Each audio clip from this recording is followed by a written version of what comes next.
Hey everyone, it's Mike with It's Pittsfield Tonight. I am here with our Berkshire County District Attorney Tim Shugrue. Good afternoon, Mike. How we doing? Good. Our Berkshire County Sheriff Tom Bowler. Hello, Mike. And our Chief of Police Tom Dawley. All right. Good. So thank you guys for doing this. This is pretty awesome. Thank you, Mike, for doing it. I appreciate that you're doing a lot for our community by getting the message out for everybody what we're trying to do.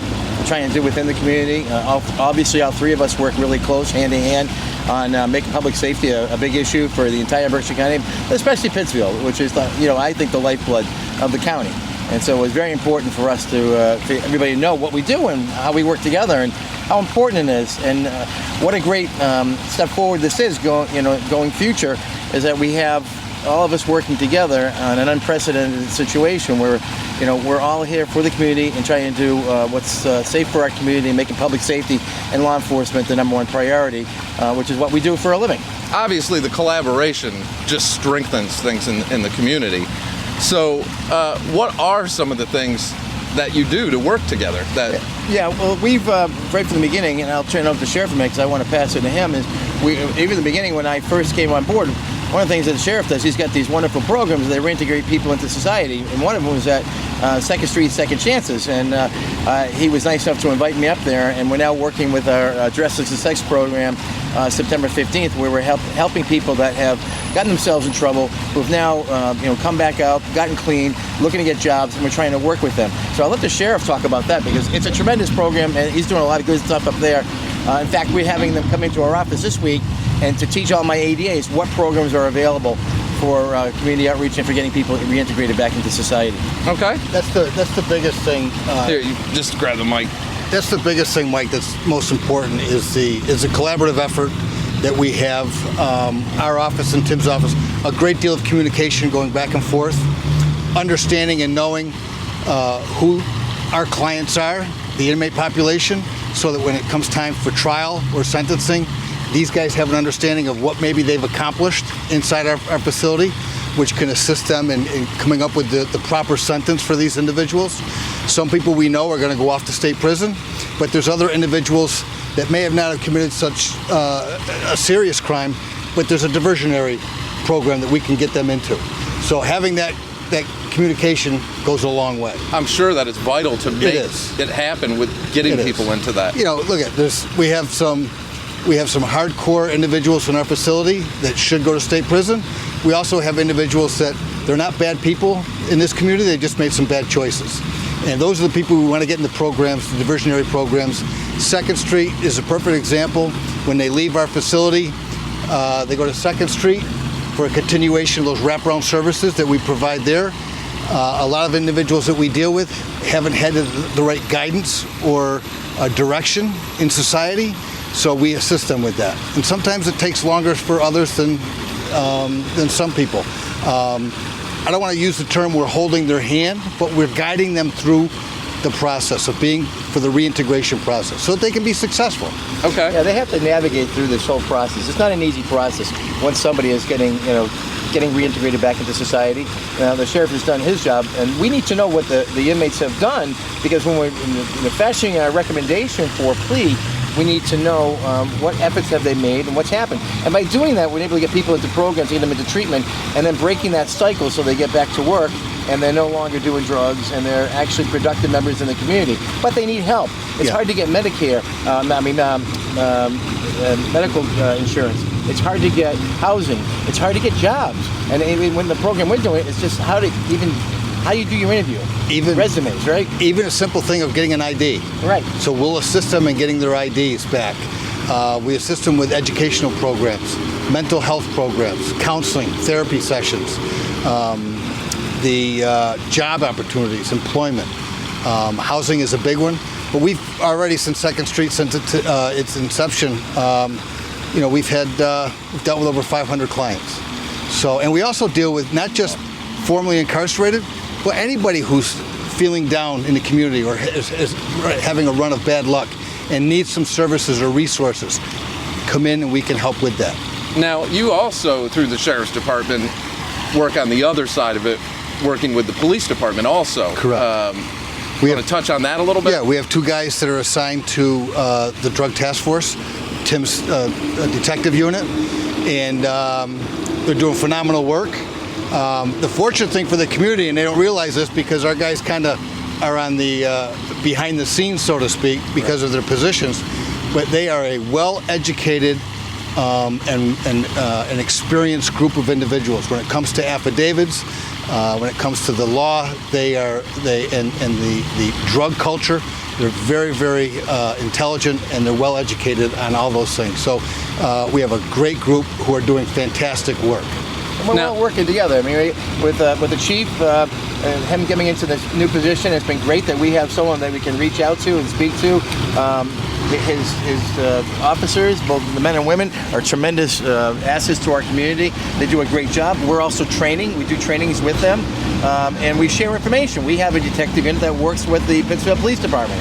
So all this stuff doesn't just go away overnight. We're working real hard around the clock. There's a lot of men and women out there that are trying to make sure that this is a safe community like it should be, and we're making sure that we are sweating the small stuff and we're doing all the tough things. These officers put their lives on the line every day they go to work and they go out there. We try to give them all the support they can do, and I'm very proud of the fact that we've got such a great police department. I mean, the work that you can see the difference. I mean, you've only been in office 8 months now.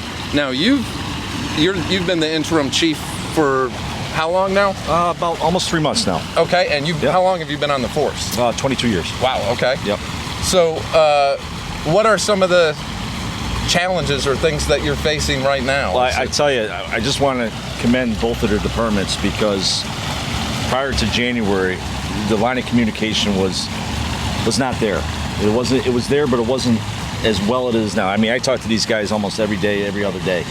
And this collaborative that we have now for the city of Pittsfield is outstanding, and I want to thank both of them for really including me in this this force that we're kind of gaining on here. That's what it's going to take. It is, and I like, there's so much negative in the world with law enforcement, and there's just so much. Every time you read the paper or look in the news, there's someone somewhere, belittling the law enforcement community and stuff like that.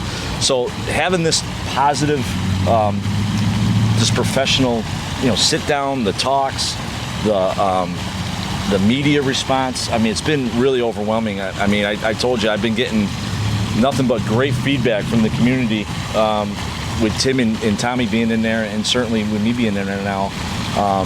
We have, when cases go over to court or cases go over to Timmy's office and stuff like that, we know something's going to get done. They're going to look at it. They're going to examine the case. Obviously, it's their decision of whether or not the case is going to go forward.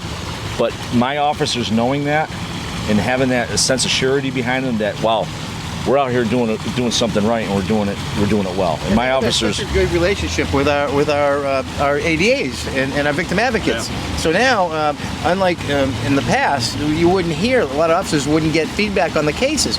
Now they get feedback. Their input is listened to. It's heard. We make sure they're better prepared for trial. We make sure that they get trained in what they want to do. So we have a great relationship working with law enforcement. Now, all three of us have this very optimistic vision of the future moving forward, making our community safe. We're seeing it happen now. Mike, I know you and I have talked about this.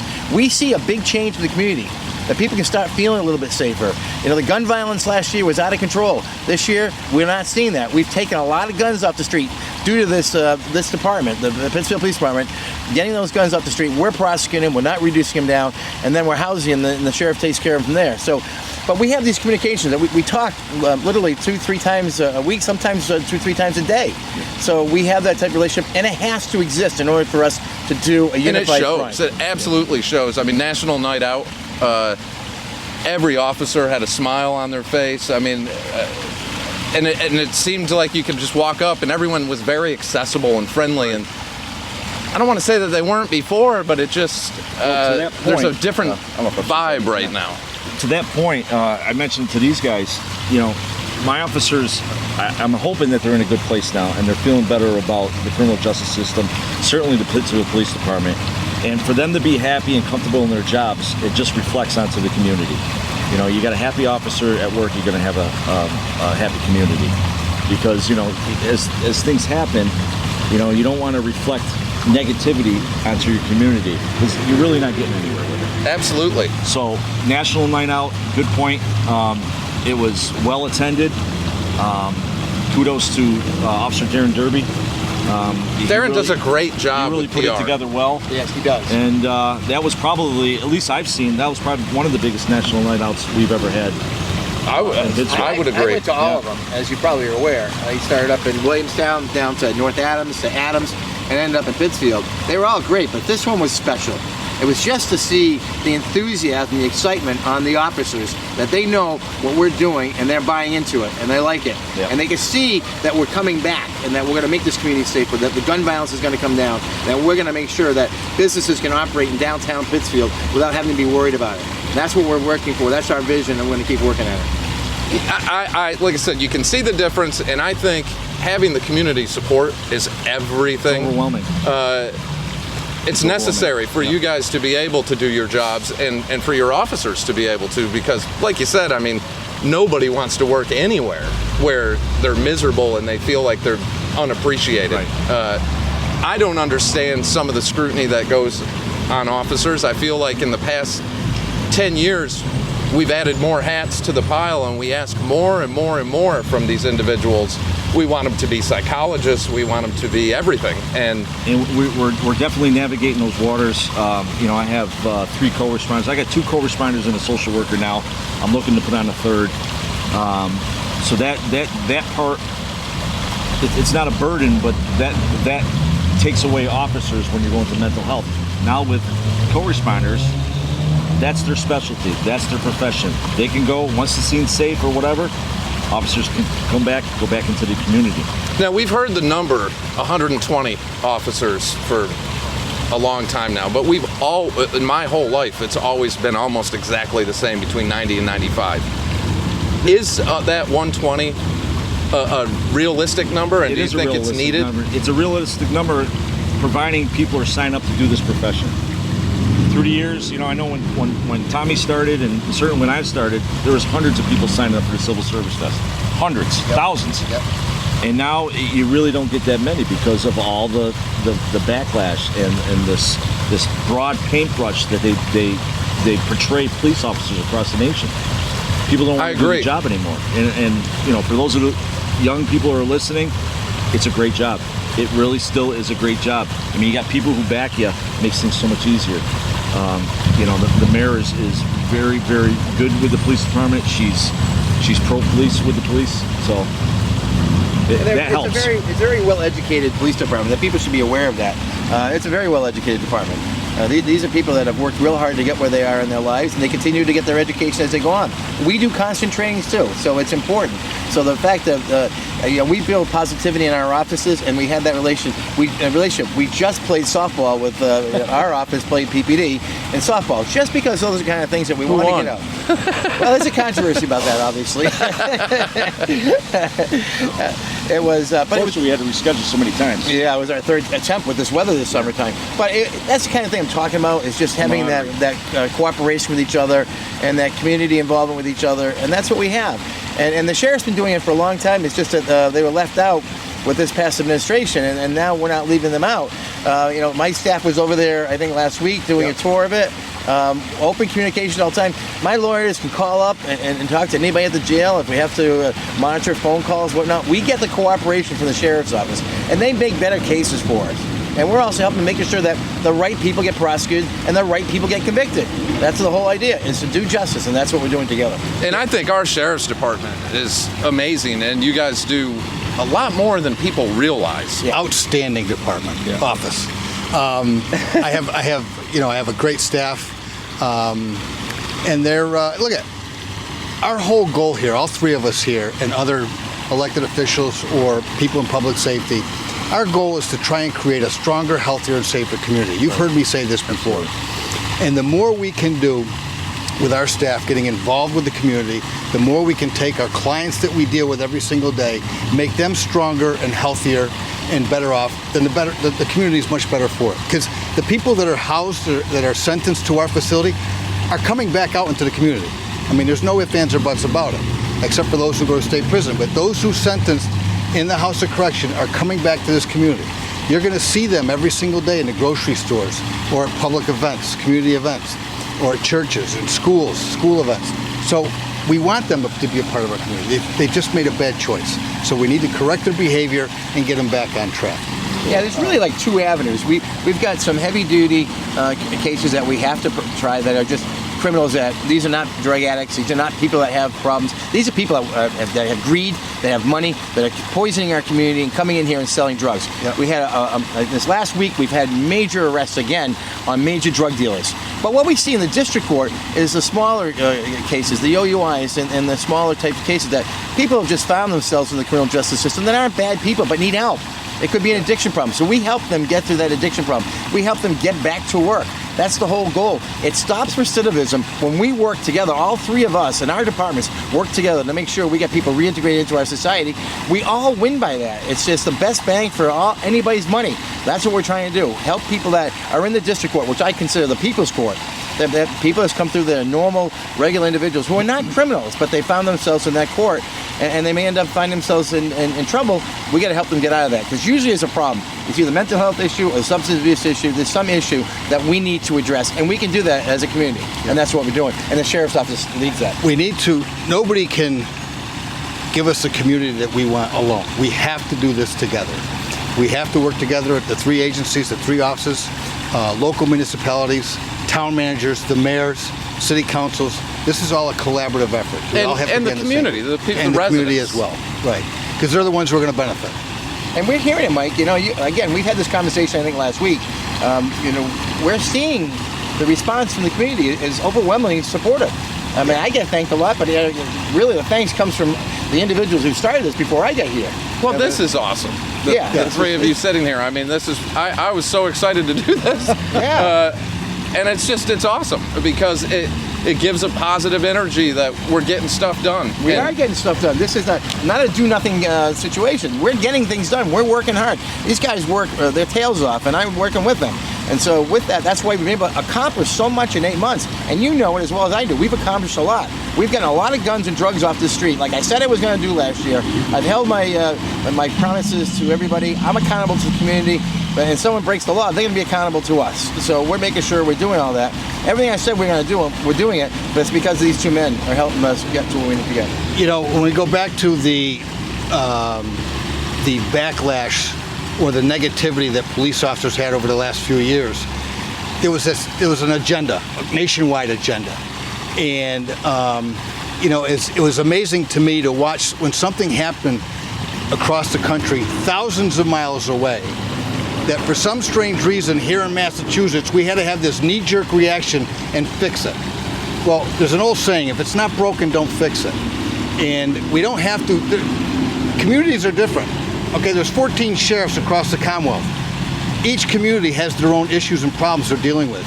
Some are similar and others are different. So I would just like our legislators and people in government to stop having these knee-jerk reactions and start having these movements or these agendas of defunding the police. You don't need to defund the police, you need to train the police more. Right. Okay, we need more training, especially with the issues that we're dealing with mental health issues that are coming out now. Mental health surrounds everything we're dealing with. And it's a very difficult task because staffing is down. Everyone is understaffed. We're looking for help. We talked about this earlier today. 10 years ago, educators, medical professionals, people in public safety, they were the most sought after jobs. Now, they're not. We can hardly get anybody to go to work. I don't know what it is. That's sad. It is sad. Because you think about the next generation, but even when I was a kid, I think my generation is the last where they'd ask us when we were little, what do you want to be? And it was always policeman, fireman, or doctor, army or something like that, a doctor. I don't know what happened, but I think it was nationwide, Mike. I really think it was, the lack of civility. Again, we talked about that earlier. Yeah. We all talk about saying hello to your neighbors and, being nice to one another. And that's what we started when I first got in my office. I had that big meeting with the entire staff. We're going to be nice to everybody. Everybody's just the same. Whether you're answering the phones or you're trying the case. That goes a long way. It goes a long way. But we live in a community that really supports that. Having run the kids' place, the Berkshire County Children's Advocacy Center, and getting them off the ground, we have a very generous community. We have a community that really cares about each other. So we're taking advantage of that, and we want to get the community involved with us and make sure that we make public safety. Well, the a big leaders issue. set the tone. There's They no do. doubt about that. And that even goes back to the knee-jerk reaction. Yeah. Because all that does is it sets the tone for the rest of the community. Right. And I've never understood, like, you take the school. If the schools aren't doing well, what do? We got to give them more money, more money. Well, how can you take that logic, which I would agree with if you want to improve things, but then you say, well, I don't think the PPD's doing well, so let's take money away from them. That Makes no sense. It's backwards logic. It makes no sense. The amount of work that these men and women are doing out there, and again, their lives are on the line every day. I respect them, and I respect what I do. And they like that we're coming in because I know they're putting their lives on the line when they do their job. I know when they go out there every single day, I'm going to make sure I give them the best possible case. I'm going to make the best law office. That's what I've been doing, making the best law office in Western Massachusetts over at 7 North Street. So that's our whole goal. And we're doing that. I really feel there's a big shift in how much we're doing with criminal justice prosecution and justice across the board. Morale and camaraderie with our agencies are huge. You have to keep morale up. Because of the type of job that we're doing in public safety. You know, my guys, I have in my housing units, you take one officer who's in a housing unit with 35 to 50 individuals, 8 hours a day. These are individuals that can't follow the laws in society. Yeah, that's got to be here. stressful. Stressful. It's anywhere from 35 to 50 different personalities you're dealing with, and it's 35 to 50 different stress levels. So it takes a toll on you. So the civility part of it, coming in, and I go through the jail. I don't look for people's mistakes. They're going to happen anyway. All right. I go in just to be personable with people, to talk to them every single day, find out what's going on, and to just be personable with them. Every morning, that's what we do. Same thing. We go around. I go around my coffee in the morning, get there early before everybody else gets in. I'm saying hello, what's how everybody's doing. Our lawyers, the same thing. Like if the sheriff is saying, they see a lot of trauma and stress all day long.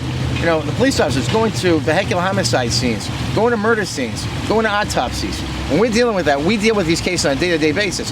It is a traumatic job. So we got to keep that energy level, the optimism up, and the civility with each other, and work together, and knowing that they have resources. And we keep an eye on someone that may be getting a little too burnt out. Let's get them some time off, send them home early.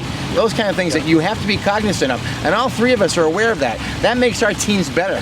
When we see it's just like in baseball, you see a relief pitcher get worn down, take them out for a little bit. That's what we're doing with our teams. And that's the same thing. But I think this is also setting a good example and a good standard that I hope other elected officials and leaders in the community see this, and because again, it sets the tone. Sure. And people will watch this and it'll bring a smile to their face because That's what we're hoping. they know everyone's working together for the betterment, and we have to get the people in charge off the negative boat and start everyone on the positive.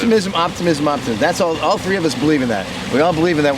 We're moving forward with a great vision, and we're very optimistic what the future holds for us. Now, the future holds a lot for Berkshire County. The next mayor, is that who decides who the next permanent chief is? Is that how that works? Yeah. So what we're and of course it's not my plan. It's the mayor's plan is to have maybe the chief civil service list ready and available for the next mayor to come in, so he or she can pick who they want. We're still in civil service, so we have to go through the testing process. And we're going to see what happens with it. Now, how did that work with you? Were you just approached and said? So initially, I was approached. I was approached by the chief. I think the chief went to all his captains at the time and said, is this something you'd be interested in?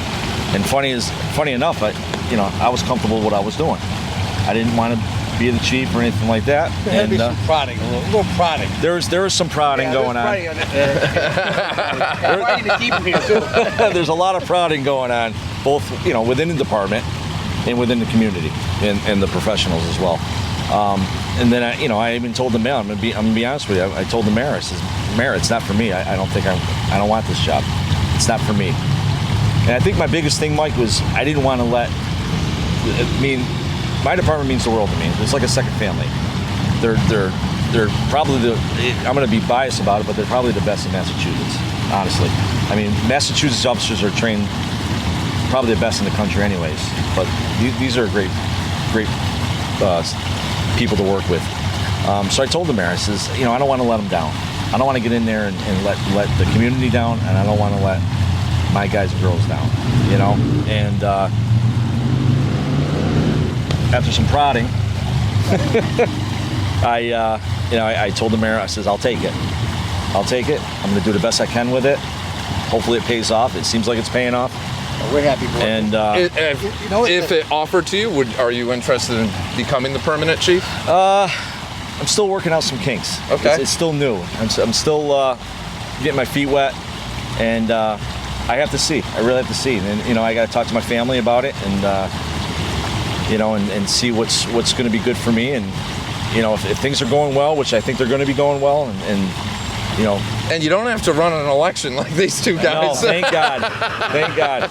The sheriff is very persuasive, let me tell you. I did a little prodding on both. You may not have any choice. I got a couple phone calls. The interesting thing is what the community should understand and realize. There's a great deal of experience right here. Right. Okay. It's like if there's a major crime scene, they're going to respond. Pittsfield PD will be the first ones to respond. He's going to call my office. We have the command center, which is a huge help for the investigators working the crime scene. We bring the crime center down. I have experienced guys with the crime center, the command center. You have experience now, ADAs, first assistant with Marianne Shelby, and with Tim's experience. So there isn't, I don't think there's I've said this for many years, ever since I was up in the Detective Bureau with Pittsfield PD. There wasn't a crime that couldn't come across our laps that we couldn't handle. Right. But when you combine the resources, it makes it that much easier, knowing that other agencies have your back, and they bring to the table the same amount of experience that you have. So the community should be this is something we didn't have the last 4 years. Okay, we were dealing with a brand new administration in Tim's office. They were inexperienced, and that's changed. That's changed dramatically. So there's a lot of hope and a lot of progress moving forward. Yeah, I came in with 37 years worth of experience, and then working both on the defense side and the prosecution side. So working with these guys, these men, has been nothing but tremendous, because when they've got something big happens, we respond as well. We send our ADAs out there. They need search warrants done. They've got a legal question answered. We really do all that hard work on the legal side of it. We help build these cases, so when we go to trial, we're not relying upon just one or two pieces of evidence. We build strong, hard cases, and that's because we're doing this together. You got 37 years, 38 years, 22 years, just under 100 years experience in public safety. So, and a great working relationship, which is everything. With our department, I have a detective bureau. I have an anti-crime unit. I have a crime scene department, which I don't even think departments have them anymore. They usually call the state police. Yeah. So we have our own crime scene processing unit. We have a digital forensic unit now, which does all the digital forensics for phones, laptops, surveillance, stuff like that. We got the drug unit, the K9 unit. We have so many different divisions within the department. And I've noticed your online presence has picked up a lot lately too, and I mean, that is huge. I tell everybody, and have been for years, the power of social media. You can control your own media. And I told Darren when I first got into the office, I says, I'm not into, I don't have Facebook, I don't have any of those Instagram or anything like that. I says, I need you to be the face. I want you to project this out there. I says, if something's going on, get us out there, so people see who they're dealing with. Even the coffee with a cop. Yeah. It was a week ahead of time on that, so it was a great turnout. I told Darren, get it out early, so people aren't, the day before, and they have to rearrange their schedules. Yeah, it seemed like I was one of the only people who showed up for me and Bear. The other ones, But I'd find out like 6 hours ahead of time. That was it. Yeah. So that was awesome. So we pushed it out. We got a lot of compliments on that. A lot of thanks. So, Well, after this election, I hope the trio continues. I think it's just such a good thing for the community. I don't have to worry about that. I think as long as we can keep the chief in that seat in there, I think all three of us, we're going to be working for a long time and getting this vision that we have and the optimism. I want people to feel excited about this. We're excited about it. I wouldn't be doing this job. I had a fine job where I was, but I'm doing this because I just see such a great vision for the entire Berkshire County, but especially for Pittsfield. You're going to have bad days, real bad days. You're going to have bad weeks. And it all comes at you at once, but you're also going to have good days, at least with and actually all three of us, things can change like that. Things can go from bad to worse to horrible. If we had a crystal ball, we'd be able to predict it, but we can't. And we just got to mentally prepare ourselves. My officers are always preparing themselves. It's a roller coaster ride. That's why you need the community support, and I think the majority of the community, you have it. I really believe that. Well, I can't thank all of you enough for doing this. This was a lot of fun. I'm sure a lot of people will be interested in watching this, and Hope so. when you're the permanent chief, we'll do another one so we can. I appreciate it. We're always game. Anytime you want to get the message out, we like talking to the community. So it's fine. Absolutely, my platform's always open. The next time we do this, Mike, would you let us know so we can bring our suntan lotion? Okay. I'm looking at Tom's head right now, and oh boy. Yeah. Okay. Well, you guys short Of sleeve course. shirt. I'm wearing a Tim's suit. in a suit. Before I I'm cooked. started the Chiefs, I had a full head of hair like you, Mike. I don't know what happened. You should have seen my hair a couple of years ago before I started this. Hey, September 9th, my picnic. That's his picnic. Sheriff's picnic. Oh. At Camp Russell, 12 to noon on Saturday, September 9th. It's open to the public. Everybody's welcome. I've never missed one, but I absolutely will It's a push fun that. day. It's a good day. So come on out and Hopefully enjoy. no rain. Hopefully no rain. Is there a rain date, or is it you Not- got the not as pavilion of there, yet. right? Is there a cornhole No, because tournament? you have the building, you can use it inside. Yeah, it'll be cornhole, whatever you want. All right. Well, thank you again, and Sheriff, I'll see you at the picnic on the 9th. Okay, thank you.